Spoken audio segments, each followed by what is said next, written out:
ഹരിയോടൊപ്പത്തിൻ്റെ പുതിയൊരു ലക്കത്തിലേക്ക് സ്വാഗതം. മാതാപിതാക്കളുടെ കാൽ തൊട്ട് ബന്ധിച്ചിട്ട് ഒരു ദിവസം തുടങ്ങുന്നത് നല്ലതാണെന്ന് പൊതുവെ ഹൈന്ദവർ കുട്ടികളെയൊക്കെ ഉപദേശിക്കാറുണ്ട്. എന്തായിരിക്കും അതിന് പിന്നിലുള്ള ഒരു കാരണം? ഭാരതത്തിൻ്റെ കുറേ സംസ്കാരങ്ങൾ ഒരുപക്ഷെ ലോകമെന്ന് വളരെയധികം ശ്രദ്ധയോടെ വീക്ഷിക്കുന്ന ഒന്നാണ്. ഒരുപക്ഷെ അത് ഭാരതത്തിൽ പലയിടത്തും നഷ്ടപ്പെട്ടു പോയിക്കൊണ്ടിരിക്കുന്നുണ്ടോ എന്നതും ഒരു സംശയമുള്ള കാര്യമാണ്. എന്തുകൊണ്ടായിരിക്കാം നമുക്കൊക്കെ ചില കൾച്ചറുകൾ, നമുക്ക് ചില സ്വഭാവ ഗുണങ്ങൾ കിട്ടിയിട്ടുണ്ടാവുക? എല്ലാവർക്കും സ്വഭാവ ഗുണങ്ങൾ കിട്ടുന്നത് ചെറുപ്പത്തിൽ നിന്നാണ്. അതായത് ശാസ്ത്രീയ പഠനങ്ങൾ തന്നെ പറയുന്നുണ്ടെന്ന് എനിക്ക് തോന്നുന്നു. 2 വയസ്സ് മുതൽ 6 വയസ്സുള്ള കാലഘട്ടത്തിലാണ് ഒരു മനുഷ്യൻ്റെ സ്വഭാവം പൂർണ്ണമായിട്ടും രൂപീകരിക്കുന്നതെന്ന്. കാരണം ആ 2 വയസ്സ് മുതൽ 6 വയസ്സ് വരെയുള്ള ആ ഒരു പ്രായം കുട്ടികളെ സംബന്ധിച്ചോളം മോൾഡ് ചെയ്യപ്പെടുന്ന ഒരു പ്രായമാണ്. അവരുടെ മനസ്സിൽ ഏത് തരത്തിലാണ് പെരുമാറേണ്ടത്, ഏത് തരത്തിലാണ് ചിന്തിക്കേണ്ടത്, എന്താണ് നാളെ എന്നൊക്കെ. ഒരുപക്ഷെ നാളെ കളക്ടറാവുമോ അല്ലെങ്കിൽ ഡോക്ടറാവുമോ എന്നൊന്നും അല്ല അവരുടെ സ്വഭാവ രൂപീകരണം, എങ്ങനെ മറ്റുള്ളവരോട് പെരുമാറണം എന്നെല്ലാം ശീലിക്കുന്നത് ഒരുപക്ഷെ ഈ 2 വയസ്സ് തൊട്ട് 6 വയസ്സുള്ള ഒരു കാലഘട്ടത്തിലാണ്. അപ്പോൾ ആ കാലഘട്ടത്തിൽ ഈ കുട്ടികളെ നമ്മൾ എന്ത് ശീലിപ്പിക്കുന്നു എന്നുള്ളതിന് വളരെയധികം പ്രാധാന്യമുണ്ട്. മറ്റൊരാളെ ബഹുമാനിക്കാൻ പഠിപ്പിക്കണമെങ്കിൽ അത് ആദ്യം ആരംഭിക്കേണ്ടത് സ്വന്തം കുടുംബത്തിലാണ്. ഇപ്പോൾ അത് പലപ്പോഴും അറിയാം, കുട്ടികൾ ഈ കൾച്ചറ് വളരണമെങ്കിൽ ആ കൾച്ചറ് ആദ്യം ശീലിപ്പിക്കുന്നത് പലപ്പോഴും മുത്തശ്ശിമാരോ മുത്തശ്ശന്മാരോ ആയിരിക്കും. അച്ഛനും അമ്മയും പോലും ആവാൻ വഴിയില്ല. കാരണം നല്ല കൾച്ചറിൽ കുട്ടികളെ വളരുന്ന ആദ്യത്തെ ഇത്തരത്തിലുള്ള കാര്യങ്ങൾ, ഒരു മുത്തശ്ശി ചെറുപ്പത്തിൽ 2 വയസ്സിൽ പറഞ്ഞു കൊടുക്കുന്ന കഥകൾ, മുത്തശ്ശൻ ശീലിപ്പിക്കുന്ന ചില ചിട്ടകൾ, ഇത് അവരെ വളരെയധികം സ്വാധീനിക്കും എന്ന് ഞാൻ വിശ്വസിക്കുന്നു.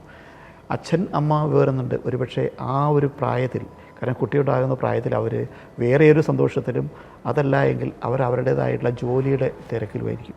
അപ്പോൾ ഒരുപക്ഷെ ഇത്തരത്തിലുള്ള സംസ്കാരം അവർക്ക് ചിലപ്പോൾ പൂർണ്ണമായിട്ട് പറഞ്ഞു കൊടുക്കാൻ പറ്റിയെന്ന് വരും.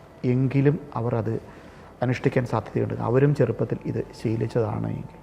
ഇപ്പോൾ മുത്തശ്ശനും മുത്തശ്ശിയും പഠിപ്പിക്കുന്നത് എങ്ങനെയാണ്?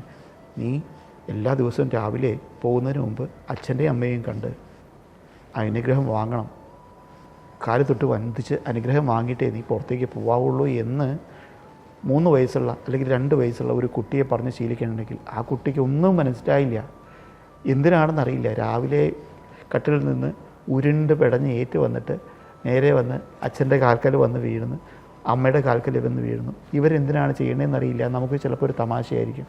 അപ്പോൾ ആ കുട്ടിയോട് ഈ അച്ഛനമ്മയും പറയുക, നീ മുത്തച്ഛനും മുത്തശ്ശിയും നമസ്കരിച്ചില്ലേ എന്ന് ചോദിക്കുന്നുണ്ട് ഇരിക്കുക. സ്വാഭാവികമായിട്ട് ഇത് കഴിഞ്ഞാൽ ഓടി അവിടെ ചെല്ലും. ഇതിവരുടെ മനസ്സിൽ ക്രിയേറ്റ് ചെയ്യപ്പെടുന്ന ഒരു സ്വാധീനമുണ്ട്.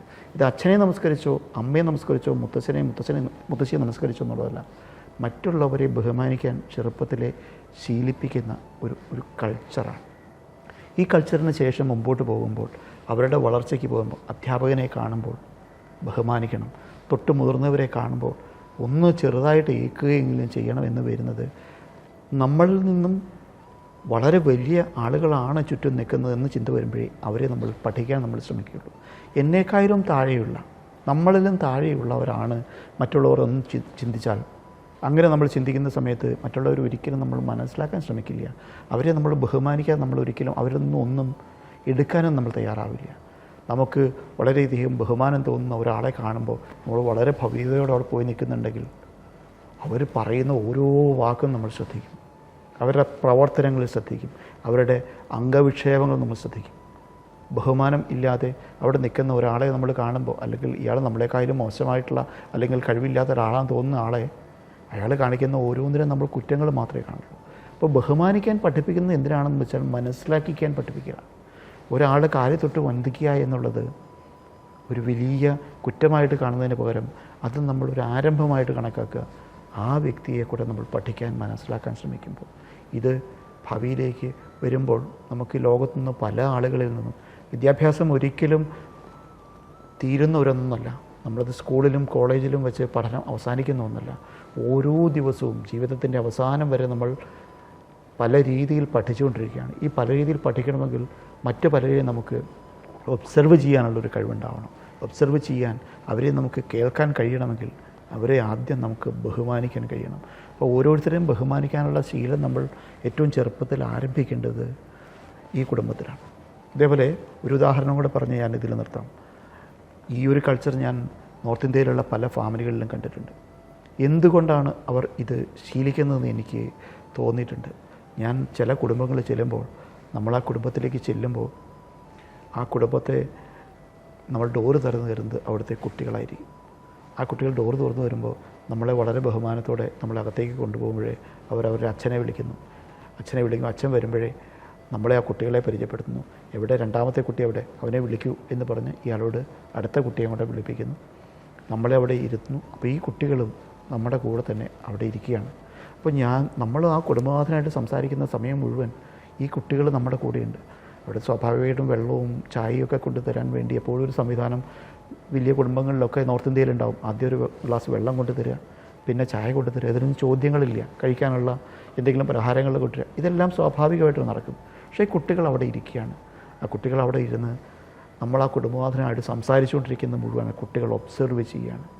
അതിനുശേഷം ആ കുട്ടികളുടെ കയ്യിൽ ആരും മൊബൈൽ ഫോൺ പോലും ആ സമയത്ത് ഇന്നത്തെ കാലഘട്ടത്തിൽ പോലും ഉപയോഗിക്കില്ല എന്നുള്ളതാണ്. അവർ അവിടെ ഇരിക്കുക, സൈലൻ്റായി നമ്മളെ കേൾക്കുക.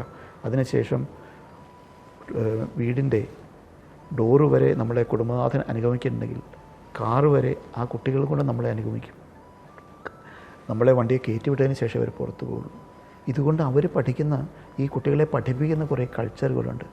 എങ്ങനെയാണ് മറ്റുള്ളവർ പെരുമാറേണ്ടത്, എങ്ങനെയാണ് ഓരോ കാര്യങ്ങളെ ഡീൽ ചെയ്യേണ്ടത് എന്ന് മനസ്സിലാക്കിക്കാൻ, അല്ലെങ്കിൽ അവർക്ക് ഉപദേശിക്കാതെ തന്നെ കണ്ട് മനസ്സിലാക്കാനുള്ള അവസരം കൊടുക്കുകയാണ് ആ കാരണവന്മാർ.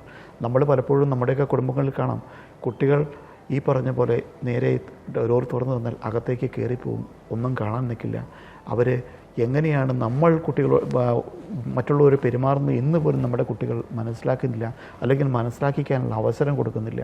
അപ്പോൾ എല്ലാ കൾച്ചറുകളും നമ്മൾ മറ്റുള്ളവരിലേക്ക് ട്രാൻസ്ഫോം ചെയ്യണമെങ്കിൽ അവർക്കത് കാണാനുള്ള അവസരങ്ങൾ നമ്മൾ ഉണ്ടാക്കണം. അവരെ നമ്മൾ അതിലേക്ക് ഒരു പ്രായത്തിന് മുമ്പ് തന്നെ നമുക്ക് എത്തിക്കണം. മോശമായിട്ടുള്ള രീതിയിലുള്ള കുടുംബങ്ങളിൽ നിന്ന് വരുന്ന കുട്ടികളായിരിക്കാം മോശമായി പോകുന്നത്. ആദ്യത്തെ 6 വയസ്സ് വരെ ഏത് കുട്ടിയും വളരെ പ്രാധാന്യമുണ്ട്. അവരെ നല്ല സംസ്കാരത്തിൽ നമ്മൾ വളർത്തിയാൽ അവർ ആജീവനാന്തം ആ സംസ്കാരം അവർ ഒരിക്കലും വിട്ടുകളയില്ല എന്നത് വളരെ സത്യമായിട്ടുള്ളൊരു കാര്യമാണ്. അല്ല, പല വീടുകളിലും അതിഥികളൊക്കെ എത്തുമ്പോൾ കുട്ടികൾ ഫോണിൽ നിന്നൊന്ന് തലയുയർത്തി നോക്കിയാൽ ഭാഗ്യമെന്ന് കരുതണം എന്നൊരവസ്ഥയാണ് ഇന്നിപ്പോൾ ഉള്ളത്. അതിന് കാരണം പറയുന്നത് നമുക്ക് പലപ്പോഴും കാരണവന്മാരെ നമുക്ക് പറയേണ്ടി വരും. നമ്മൾ ചോദിക്കുകയാണ്, ആ കുട്ടിയെ കണ്ടില്ലല്ലോ, അല്ലെങ്കിൽ കുട്ടി എവിടെയാണ്, അവനവിടെ മുറിയിൽ ഇരിക്കുകയായിരിക്കും, അവൻ അങ്ങനെ പുറത്തേക്കൊന്നും വരാറില്ല എന്ന് അഭിമാനത്തോടെ പറയുന്ന കാരണവന്മാരുണ്ട്. അപ്പോൾ കുട്ടികളിൽ നിന്നുള്ളൊരു നിയന്ത്രണം ആദ്യത്തെ 6 വയസ്സിന് മുമ്പ് ശേഷം നിയന്ത്രിക്കാൻ പോയാൽ നടക്കില്ല. 6 വയസ്സിന് മുമ്പ് നമ്മൾ അവരെ ശീലിപ്പിക്കുന്നത് അതിന് ശേഷം നമുക്ക് ക്രിയേറ്റ് ചെയ്യാൻ നമുക്ക് കഴിയുള്ളൂ. ആദ്യം തന്നെ കുട്ടികളെ സ്വാതന്ത്ര്യത്തോടെ, അല്ലെങ്കിൽ നമ്മുടെ കൂടെ നിർത്തി മറ്റുള്ളവരെയും നമുക്ക് കാണിക്കുന്ന, അല്ലെങ്കിൽ മറ്റുള്ളവർ പെരുമാറുന്നത് എങ്ങനെയാണെന്ന് അറിയിക്കാൻ കഴിഞ്ഞാൽ ആ കുട്ടികൾ നാളെ വളരെ സംസ്കാരത്തോടെ വളരുന്ന രീതിയിലേക്ക് മാറും. അത് ശാസ്ത്രീയമായിട്ട് തന്നെ ഏത് തരത്തിൽ ഒബ്സർവ് ചെയ്താൽ മനസ്സിലാക്കാവുന്നതേ ഉള്ളൂ എന്നാണ് എൻ്റെ വിശ്വാസം. ഈ അടുത്തൊരു അധ്യാപകൻ എന്നോട് പറയുണ്ടായി, ക്ലാസ്സിൽ കയറുമ്പോൾ ഒരു പീരീഡ് കഴിഞ്ഞാൽ അടുത്ത ക്ലാസ്സിലോട്ട് ചെന്ന് കയറുമ്പോൾ കുട്ടികൾക്ക് എണീക്കാൻ ഇപ്പം മടിയാണെന്ന്. പണ്ടത്തെ പോലെയല്ല. പണ്ടെല്ലാവരും എണീറ്റെന്ന് വിഷ് ചെയ്യുന്നൊരു കുട്ടികൾ ക്ലാസ്സിൽ ജസ്റ്റ് ഒന്ന് പൊങ്ങുന്നത് തന്നെ വളരെ ബുദ്ധിമുട്ടാണ് എന്ന് പറയുണ്ടായി. ഗുരുക്കന്മാരെ ബഹുമാനിക്കാൻ പോലും മടിക്കുന്നൊരു തലമുറയിലോട്ടാണ് ഇപ്പോൾ പോകുന്നത്. പഴയ കാലത്ത് നമ്മൾ ഓരോ വ്യവസ്ഥകൾ, അതായത് ഒരു ഇരട്ടകളുണ്ടായാൽ ആദ്യം ഉണ്ടാവുന്ന കുട്ടി ഒരു നിമിഷം മുമ്പ്, ചിലപ്പോൾ 30 സെക്കൻഡ് മുമ്പോ അല്ലെങ്കിൽ 1 മിനിറ്റ് മുമ്പോ ആദ്യത്തെ കുട്ടി, രണ്ടാമത്തെ കുട്ടി അതിന് ശേഷം ഉണ്ടായാൽ ആദ്യം ഉണ്ടാവുന്ന കുട്ടിയെ ഏട്ടായെന്നോ ചേച്ചിയെന്നോ വിളിക്കാൻ പഠിപ്പിച്ച് ഒരു കൾച്ചർ നമുക്കിവിടെ ഉണ്ടായിരുന്നു.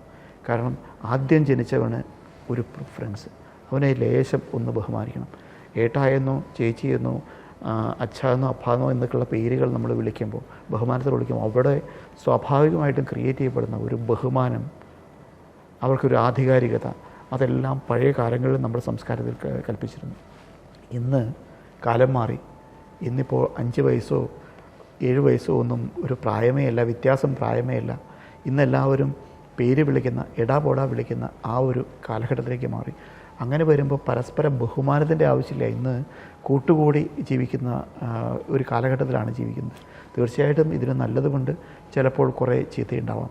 കാരണം ആർക്കും ആരെയും നിയന്ത്രിക്കുക എന്നുള്ളത് ഇന്നത്തെ പ്രായോഗികമായിട്ടുള്ള ഒരു കാര്യമല്ല. പക്ഷേ പലപ്പോഴും നിയന്ത്രിക്കാതെ തന്നെ മനസ്സിലാക്കി പെരുമാറാൻ ഒരു സംസ്കാരം നമുക്ക് വളർത്തിയെടുക്കാൻ മാത്രമേ നമുക്ക് ഇന്നത്തെ കാലഘട്ടത്തിൽ കഴിയുള്ളൂ.